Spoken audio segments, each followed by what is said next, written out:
بسم اللہ الرحمن الرحیم نحمدہ ونصلی علی رسولہ الکریم اما بعد۔ پیارے پیارے بچوں، ننھے منھے پھولو، اللہ تعالیٰ آپ سب کو ہمیشہ خوش رکھیں اور فلسطین کے مسلمانوں کو اللہ تعالیٰ آزادی، کامیابی اور عافیت نصیب فرمائیں۔ الاحسان اکیڈمی والے چچا کی طرف سے السلام علیکم ورحمۃ اللہ وبرکاتہ۔ پیارے بچوں، آج ہماری کہانی کا عنوان ہے ماجد کی کہانی۔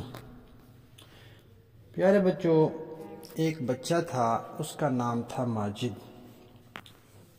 وہ سکول پڑھتا تھا جیسے کہ بچے سکول پڑھتے ہیں، اور وہ مدرسے بھی جاتا تھا جیسا کہ اچھے بچے مدرسے بھی جاتے ہیں۔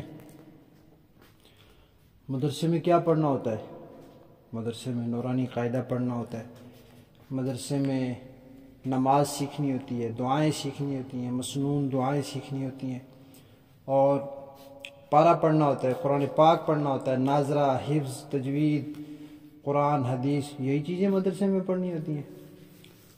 تو اور یہ چیزیں تھوڑی تھوڑی سیکھنا، یعنی نماز مکمل، تجوید کے مطابق قرآن پاک پڑھنا، ناظرہ قرآن پڑھنا، یہ تو ہر مسلمان پر فرض ہے، ہر مسلمان پر، مردوں پر بھی عورتوں پر بھی، کہ نماز ان کو پوری آتی ہو، دعائے قنوت آتی ہو، دعائیں آتی ہوں، جنازہ آتا ہو، مردوں کے لیے جنازہ آتا ہو ان کو، تو یہ چیزیں پھر مدرسے میں مسجد میں جا کے سیکھتے ہیں۔ اور بعض ماشاءاللہ اچھے اچھے سکول بنے ہوئے ہیں، وہاں سکول والے بھی یہ چیزیں سکھاتے ہیں۔ تو ماجد جو ہے وہ مدرسے جاتا تھا اور پھر سکول بھی جاتا تھا، اور پھر تھوڑی دیر کے لیے وہ شام کو اکیڈمی بھی جاتا تھا۔ اب اس کے پاس 3 جگہ کا کام جمع ہو جاتا تھا۔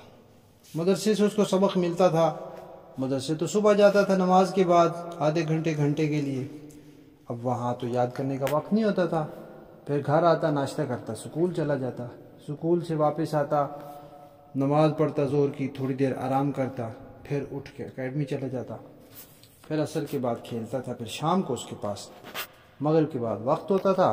لیکن کبھی مدرسے کا کام پورا کرتا، دعائیں یاد کرتا، نماز یاد کرتا، پارہ یاد کرتا تو سکول کا رہ جاتا تھا، سکول کا پورا کرتا تھا تو مدرسے کا رہ جاتا تھا، کبھی اکیڈمی کا رہ جاتا تھا۔ اس کو سمجھ نہیں آتی تھی کہ میں کیا کروں، بیچارہ بڑا پریشان ہوا۔ کچھ دن تو اس نے کوشش کی لیکن نہیں ہو سکا اس سے۔ پھر اس نے اپنی امی کو بتایا کہ میں مغرب کے بعد پڑھنے کے لیے بیٹھتا ہوں اور مدرسے کا کام پورا کرتا ہوں تو سکول کا رہ جاتا ہے یا اکیڈمی کا رہ جاتا ہے، اور وہ پورا کرتا ہوں تو مدرسے کا رہ جاتا ہے، مجھے سمجھ نہیں آ رہی میں کیا کروں۔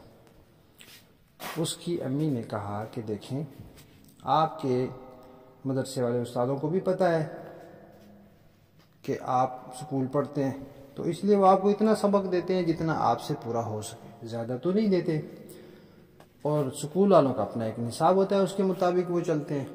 تو آپ ایسے کریں کہ ایک تو ہر چیز کے لیے وقت رکھیں، کہ مدرسے کا کام میں نے 15 منٹ میں کرنا ہے، سکول والا کام میں نے 1 گھنٹے میں کرنا ہے، اکیڈمی والا کام میں نے آدھے گھنٹے میں کرنا ہے، یا مدرسے والا کام آدھے گھنٹے میں کرنا ہے۔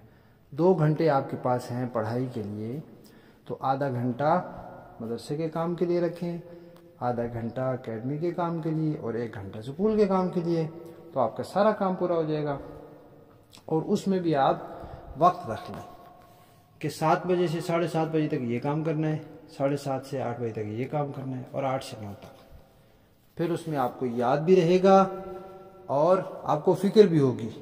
پھر کام کرتے ہوئے آپ تھوڑی دیر بعد گھڑی دیکھا کریں، آپ کو پتہ ہوگا او ہو 7:15 ہو گئے، اس کو میں جلدی کروں، تو پھر آپ جلدی کی کوشش کریں گے۔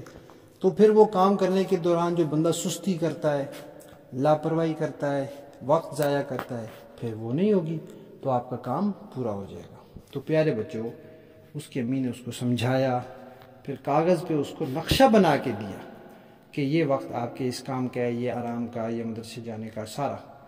پھر ماجد نے اس کے مطابق کرنا شروع کر دیا۔ پیارے بچوں، آپ کو کیا بتائیں کہ وہ تو حیران ہی ہو گیا، اتنا حیران ہوا کہ ایک ہفتہ میں اتنا پریشان تھا، کام ہوتا ہی نہیں تھا، اب وہی وقت ہے اور وہی کام ہے، اب آرام سے ہو جاتے ہیں۔ تھوڑی تھوڑی دیر بعد وہ گھڑی دیکھتا، اور جب دیکھتا کہ وقت کم رہ گیا تو تیزی سے کام کرتا، جلدی یاد کرتا، جلدی لکھتا۔ تو پیارے بچوں، جب بندہ اپنے اوقات کو ترتیب دے لیتا ہے، وقت طے کر لیتا ہے، اور اس میں پھر بار بار گھڑی دیکھتا ہے تاکہ وقت ضائع نہ ہو، تو پھر اس کا کام جلدی ہو جاتا ہے۔ اور پیارے بچوں، اللہ تعالیٰ سے دعا بھی کرنی چاہیے کہ اللہ تعالیٰ ہمارے وقت میں برکت دے۔ جب اللہ تعالیٰ وقت میں برکت دے دیتے ہیں، پھر تھوڑے وقت میں زیادہ سارا کام ہو جاتا ہے۔ کہانی ختم۔